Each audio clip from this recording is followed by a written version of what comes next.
Good evening, YouTubers. So tonight I want to go over a few things with respect to the plan. And this is really just a sketch, which I hope will lay out some of my thinking on this. Okay, so the first thing to talk about here are the routes. And I think it's fair to say there are three principal routes. The first one is the ICW, which is hugely popular. People love it. There are a few portions of the ICW, Pamlico Sound as an example, where it is possible to, under favorable wind conditions, to raise your sail and do a little sailing. But this is, 98% this is a motor job. So if you're interested in sailing, the ICW isn't going to satisfy that interest. However, the ICW is very popular, not just because it's useful, as a way to get south, but people like it. There are many people who travel it every year. They love it. There's great stops along the way, great marinas, restaurants, and I think there's a social scene as well to it. And so I don't mean to put down the ICW. There's a great fan base for it, and a lot of people enjoy it. But it's not really thematic for what I want to do. The next route I'm going to call inshore, and inshore for me here means you're off the coast, you're in the ocean, but not too far. Maybe you're 40 miles off the coast, or 30 miles, or maybe 50 at the most, and you're inside the Gulf Stream. That's the key part of the definition. And so the idea is to basically just hop down the coast in a sequence of 2 or 3 day segments.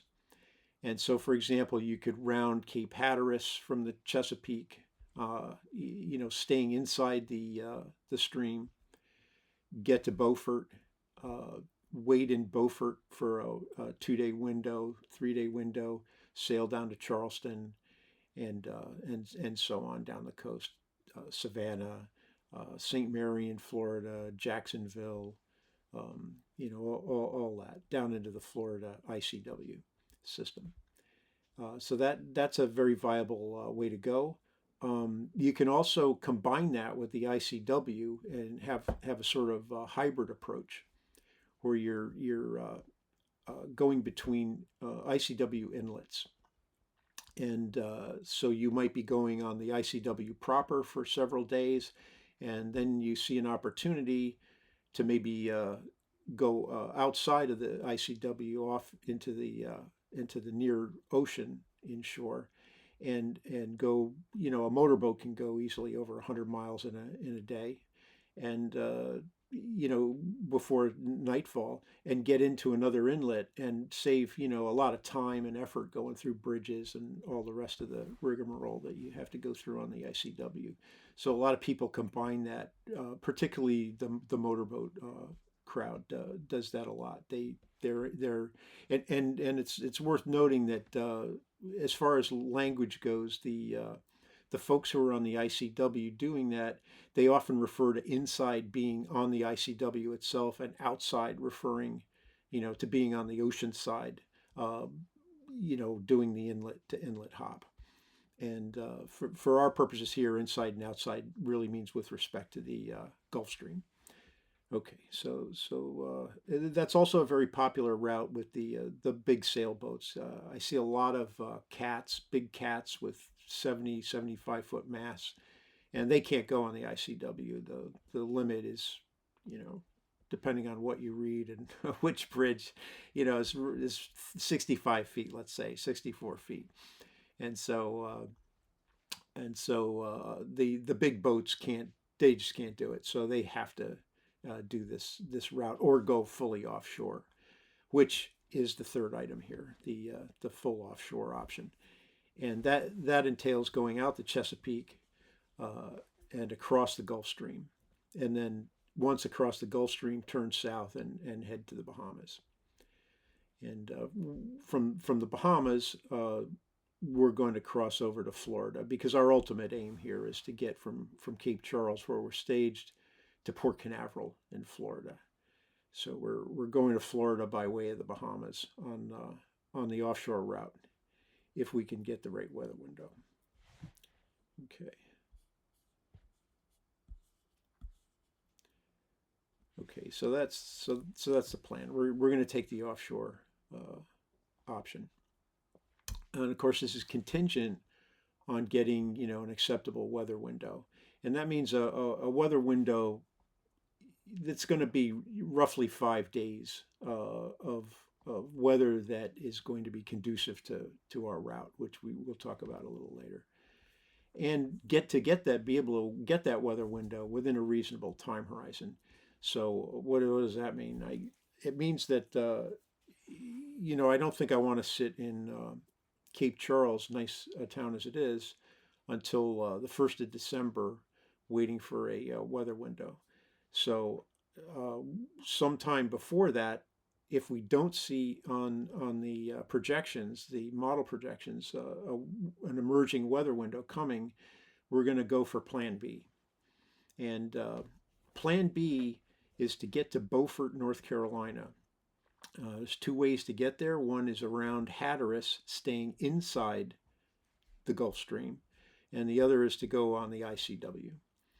And then once we're in Beaufort, we kind of get a second bite at the apple. We can wait there, hoping to get a weather window to get across the stream from Beaufort, which is easier because the stream is much closer to Beaufort than it is in the Chesapeake. And then the distance is shorter getting down to the Bahamas as well. And if we don't get a weather window in Beaufort, then we opt to go the inshore route, the coastal hopping route. So we would take the first 2 day, 2.5, 3 day window that we could get and go to Charleston, for example. So that's the plan. And before we move on, I want to make some comments on Plan B because, as stated, when you look at it, Plan B actually looks, maybe like a better plan than the full plan of going fully offshore from the Chesapeake. But there's some things to consider here that I want to point out. So the first thing is that rounding Hatteras, whether inside or outside of the stream, is always a hazard. Hatteras is always a hazard. Hatteras is known as what is it, the graveyard of the Atlantic or something. So this is enough to raise goosebumps. So being around Hatteras at all times requires real diligence and care. Um, so that's the first thing. The second thing is that getting around Hatteras down that coast and then rounding Cape Lookout to get into Beaufort, that's no picnic. Like I said, the big boats that can't go on the ICW, a lot of them do that every year, and you can watch YouTube videos from a multitude of different sailing channels that have big boats and have gone that way, and they've had some pretty rough times in many cases. That's not an easy thing to do. It's about 200 miles, and about a 2 day, 2.5 day trip. So you don't need a super long weather window to attempt it, but it's not to be sneezed at. That's a serious thing to try. The other option, the ICW, seems like a more viable and easier thing to do, except I'm single-handed. So on the ICW, there's no taking a break from the wheel if you're alone. I'd have to be at the wheel continuously. So, so I have to bring all my food up there and a bucket, I suppose, uh, to be able to stay up there all day. You really can't leave the wheel at all.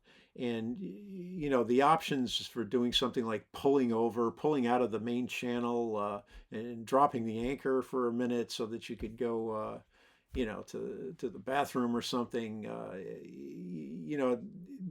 Anchoring a sailboat this size, near the ICW channel, it's not like pulling your SUV over to the side of the road. It's pretty involved, and that's really not going to be something that you can count on doing. So so the ICW is a is problematic, if, at least for me. And it's also about the same distance as going around Hatteras inside the stream, about 200. They're both about 200 miles, 210 nautical miles. And since you can only day sail, you can only travel motor during the day on the ICW. That's going to take you 5 days, to get hard days too, 40-mile days to get down there. So that's the better part of a week. So that's the ICW. And as I said before, the one big advantage of going offshore from Beaufort, though, is that the Gulf Stream is right there. It's very close, and you can get over it, basically in a day.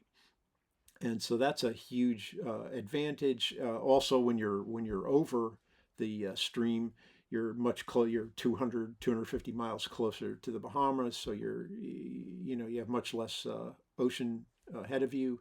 The fact that it's close means the uncertainty and all the window model predictions are smaller, and all that. So time to take a look at the route.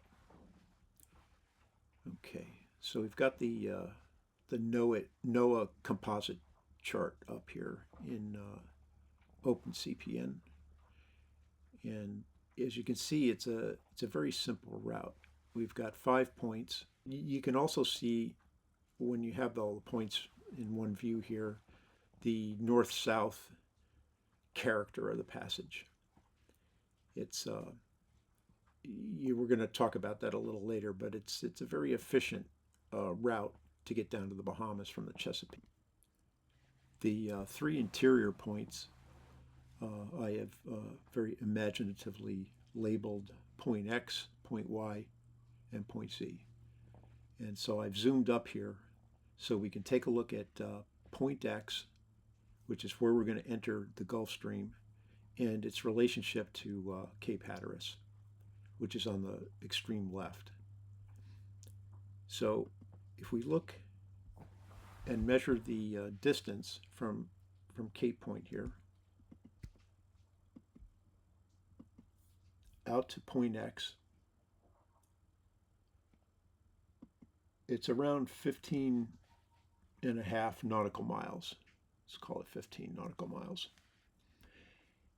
And I want you to notice to the southwest, there is a buoy, R12, which is near the abandoned lighthouse that's on the chart there.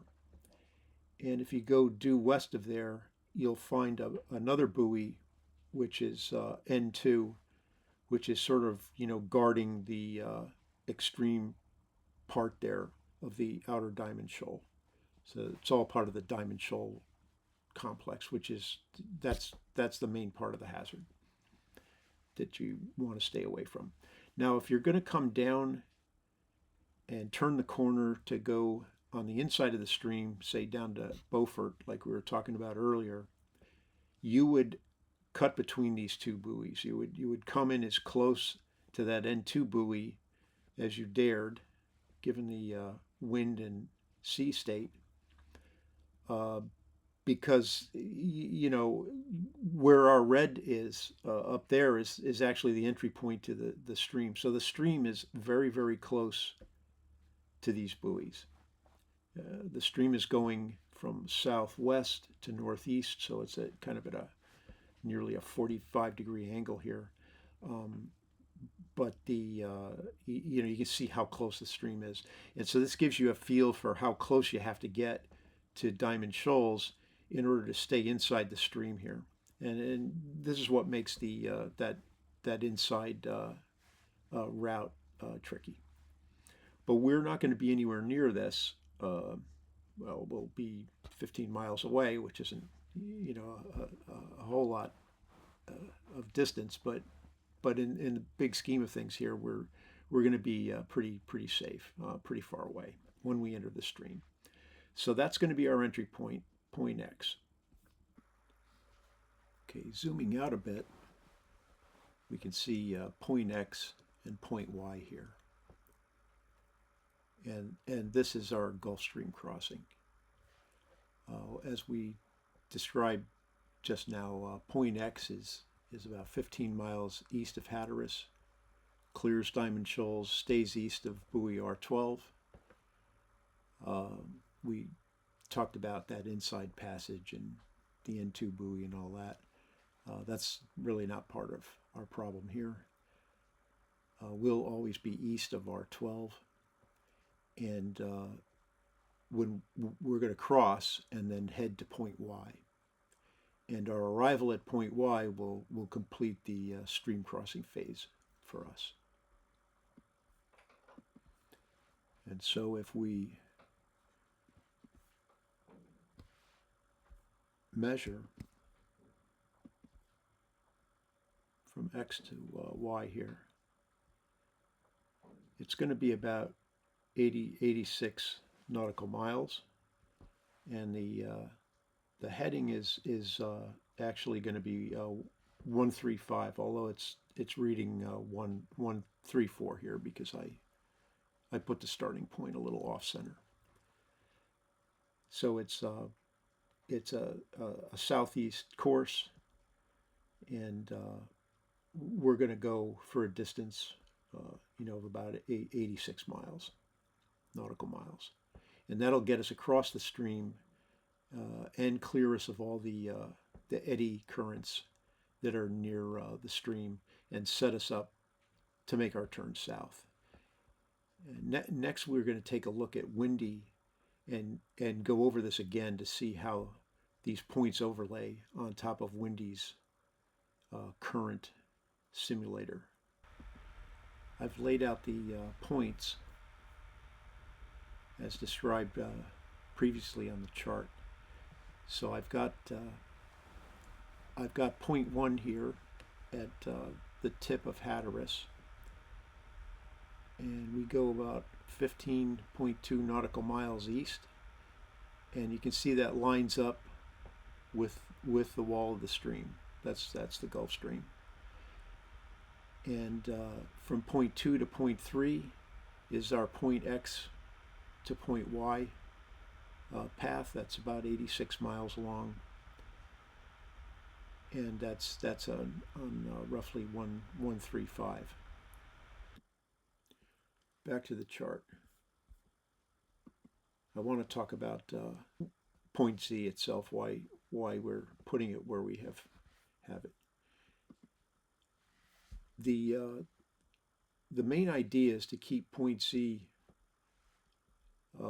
east of the Abacos. We want to maintain most of our easting that we've done. And point Z is a little under 200 nautical miles from Man o' War Channel, which is where we would be entering to get to Marsh Harbor. We don't want to head directly from point Y on a rumline course to Man o' War and lose our easting. And the idea is we want to arrive at a position well east of the Abacos so that we can evaluate the wind and sea state at the Abacos inlets before we get close to them and have committed ourselves. So when the sea is boisterous, we can have breaking waves across these inlets, making them unsafe. So point Z's purpose is really to allow us, in the event that the Abacos inlets become too dangerous, to change our course and head for the Northeast Providence Channel. And from Northeast Providence Channel, we can get to the Berry Islands, to Freeport, even Nassau if we need to. We've got lots of options. So that's the thinking behind point Z and keeping it as far east as it is, and not heading directly to Man o' War from point Y. Finally, I want to summarize all this route table. And I've put all the numbers in, so hopefully I didn't make any mistakes, and there'll be some record here of what I was talking about tonight. And the last thing to point out is that if we just take the starting and ending latitudes and calculate the distance between those latitude lines, we get 684 nautical miles. And so if you take that in a ratio with the total trip length of 710 nautical miles, you can see that thinking of that ratio as a measure of let's call it route efficiency. That this is a highly efficient offshore route to the Bahamas from the Chesapeake, and I think this is the reason why this route is popular with offshore people, and why it's a successful route. And all that is predicated on getting the weather that you need to make it go. So that's it for tonight. Thanks if you've listened this far. I appreciate it, and I will see you next time.